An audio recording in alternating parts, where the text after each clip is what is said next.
ગોપીઓને બોલાવી તો ગોપીઓ કથા છે ભાગવતમાં, ગોપીઓ પોતાના ઘરમાં જે પણ કાંઈ કામ કરતી હતી બધું છોડી અને યમુના તટે આવી છે. વર્ણનો છે આની અંદર કે અમુક ગોપીઓ પોતાના સંતાનોને જમાડી રહી છે, અમુક ગોપીઓ સાસુ સસરાની સેવા કરી રહી છે, પતિની સેવા કરી રહી છે, ઘરનું થોડું કામ કરી રહી છે, અમુક ગોપીઓ શ્રૃંગાર કરી રહી છે. હા, બધાની સેવા કરતી હોય પછી પોતાની એ સેવા હોય ને. कुछ गोपियां अपना श्रृंगार कर रही हैं और वर्णन है अजंत्यो એટલે આંખમાં આંજણ કરી રહી છે અને એક આંખમાં આંજણ કરી હોય સમજો, અને જેવો વેણુનાદ સંભળાણો તો એ ગોપીઓ બીજા આંખમાં આંજણ કરવા પણ ઊભી રહેતી નથી, તરત ભાગી છે, दौड़ी છે यमुना तटे श्री कृष्ण ने મળવા. श्री कृष्ण ने अपने प्राणों से बुलाया है तो गोपियां एक क्षण भी विलंब नहीं करती और सीधा पहुंच जाती है भगवान के पास. હે સંસારની આટલી બધી સ્ત્રીઓ, રૂડી રૂપાળી બહેનો, તમને દુનિયામાં ગમે એટલું કોઈ બોલાવે, ગમે એટલું મોડું થતું હોય, તમે આ કાર્યક્રમ અધૂરો મૂકીને જાઓ.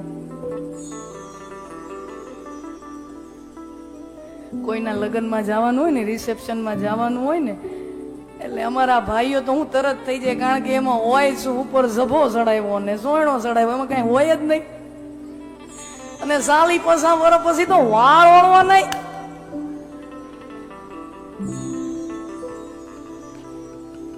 મોટા ભાગના ને પછી વાળ ઓળવા નહીં નો રીએ.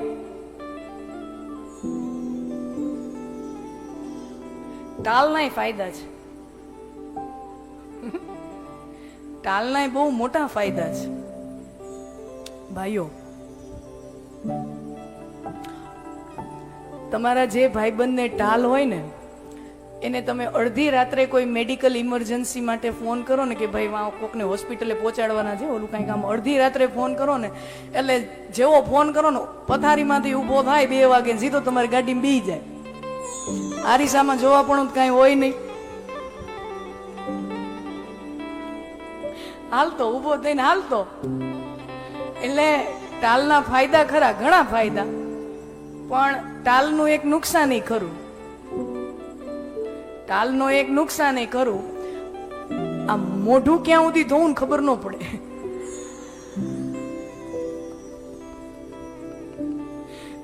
મોઢું ક્યાં ધોવું એ ખબર ન પડે. આમ હાઈલું બોર્ડર તો હોય નહીં,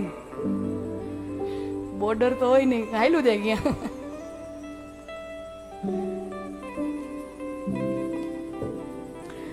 તો તમે ક્યાંક લગ્ન પ્રસંગમાં જતા હો, કોઈ વ્યવહારમાં, રિસેપ્શન, લગ્નમાં જાઓ, ભાઈઓ તરત રેડી થઈ જાય, એમાં તૈયાર, એમાં બહુ જાજુ એમ થવું પણ ન હોય, અને બધા તમને અનુભવ હોય, તમારી ઘરવાળી છેલ્લી 5 મિનિટમાં આવું, 5 મિનિટમાં આવું, છેલ્લી અડધી કલાક 1 કલાકથી કે 5 મિનિટ. હા, અને જલ્દી તૈયાર થઈ ગયા હોય ને એટલે પછી પાર્કિંગમાંથી ગાડી કાઢી અને બહાર આમ ઊભી રાખે તૈયાર, પછી હોરન મારા રાખે, હાલો હાલો હાલો. ઈ ગમે એટલા હોરન મારે, તમે એક આંખમાં આંજણ કર્યું હોય ને બીજું આંખ એમને મૂકીને જાઓ, ઈ તો પૂરું જ થાય. પેણવા વાળા પેણી લે તો ભલે પેણી લે, આપણું જેમ થશે એમ થશે. यहाँ क्या कहा, गोपियां जिस भी अवस्था में थी, अधूरा श्रृंगार तो अधूरा श्रृंगार सब छोड़कर माता પિતાની સેવા, સાસુ સસરાની સેવા, પતિની સેવા, પોતાની સેવા, જેટલું બધું કરી રહી હતી બધું છોડી અને ભગવાન પાસે ગઈ છે.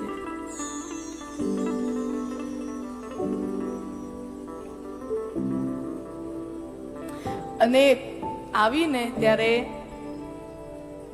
ભગવાને પરીક્ષા લીધી. સ્વાગતમ ઓ મહાભાગા પ્રિયમ કી કરાણીવ,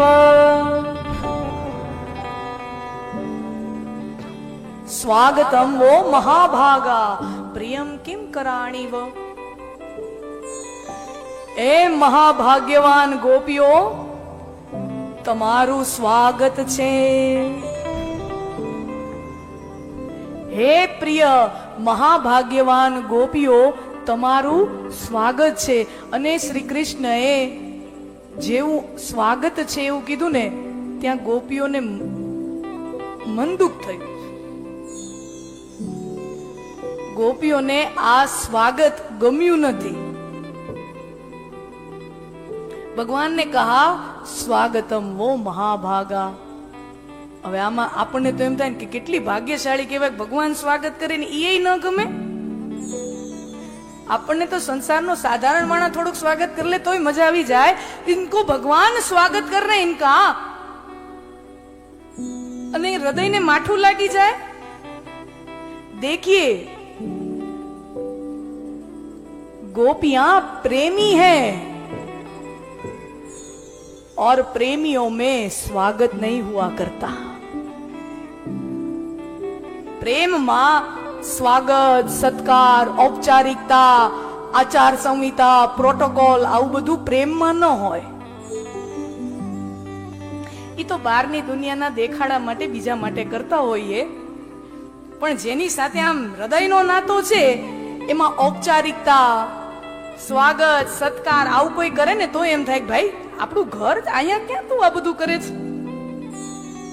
સ્વાગતમ વો મહાભાગા.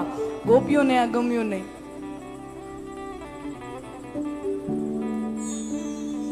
प्रेम ऐसा अद्भुत संवेदन है जिसमें ज्यादा आदर निकटता को कम कर देता है. समझना, વધારે ઔપચારિકતા, વધારે આદર નિકટતાને ઓછી કરી દે છે. रफ्ता रफ्ता प्रेम में यूं बेआबरू हुए. रफ्ता रफ्ता प्रेम में यूं बेआबरू हुए. पहले आप, फिर आप से तुम, फिर तुम से तू हुए. रफ्ता रफ्ता प्रेम में यूं बेआबरू हुए. पहले आप, फिर आप से तुम, फिर तुम से तू हुए. જેમ પ્રેમની નિકટતા વધતી જાય એમ પછી આવી ઔપચારિકતાઓ ખરી પડતી હોય છે.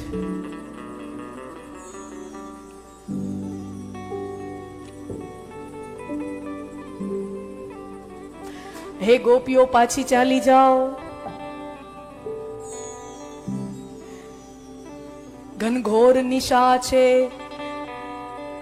રાત્રિ છે, વનમાં હિંસક પશુઓ છે. ઘરે ચાલી જાઓ. કેમ? ગોપીઓ પૂછે છે કેમ? તો કે તમારું કર્તવ્ય છે. શું છે અમારું કર્તવ્ય? તો કે તમારા સાસુ સસરાની સેવા કરવી, માતા પિતાની સેવા કરવી, તમારા બાળકોને સાચવવા, આ બધું કરવું એ તમારું કર્તવ્ય છે. અચ્છા, તો અમે અમારું કર્તવ્ય નિભાવીએ તો અમને શું મળે? તો કે તમે જો તમારું કર્તવ્ય બરાબર નિભાવો ગોપીઓ, તો ભગવાન કહે છે તો તમને પુણ્ય મળે. તો પુણ્ય મળે તો કે બહુ પુણ્ય ભેગું થઈ જાય તો તમને વૈકુંઠ મળે. બહુ પુણ્ય ભેગું થઈ જાય તો વૈકુંઠ મળે. અને વૈકુંઠમાં તો ભગવાન કે પણ વૈકુંઠમાં પછી તમને હું મળું? હે ને કાના, અમે અમારા કર્તવ્યો નિભાવીએ તો અમને કર્તવ્યોનું પુણ્ય મળે. પુણ્ય મળે તો વૈકુંઠ મળે, અને વૈકુંઠમાં તું અમને મળે તો તું તો અમને અત્યારે જ મળી ગયો છો, તો હવે અમે પાછા હુકમ જઈ? तो तू तो हमने અત્યારે જ મળી ચૂક્યો છો, તો અબ હમ વાપસ ક્યું જાય? તો ગોપીઓનો પ્રેમાગ્રહ જોઈ અને ભગવાન ગોપીઓના પ્રેમથી પરિતૃપ્ત થાય છે અને શરદ પૂર્ણિમાની એ અદ્ભુત રાત્રિએ શ્રી કૃષ્ણ અને ગોપીઓની વચ્ચે અદ્ભુત મહારાસ લીલાનું સર્જન થાય છે.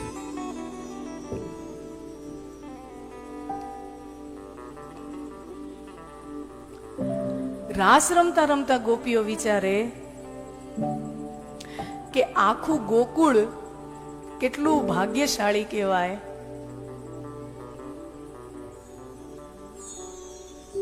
કે ભગવાન વૈકુંઠ મૂકીને ગોકુળમાં પધાર્યા છે. ગોકુળ કેટલું ભાગ્યશાળી છે કે ભગવાન બધું વૈકુંઠ મૂકી અને ગોકુળમાં પધાર્યા. અને ગોકુળમાં અમે ગોપીઓ કેટલી ભાગ્યશાળી છીએ કે ભગવાન અમારી સાથે રાસ રમી રહ્યા છે.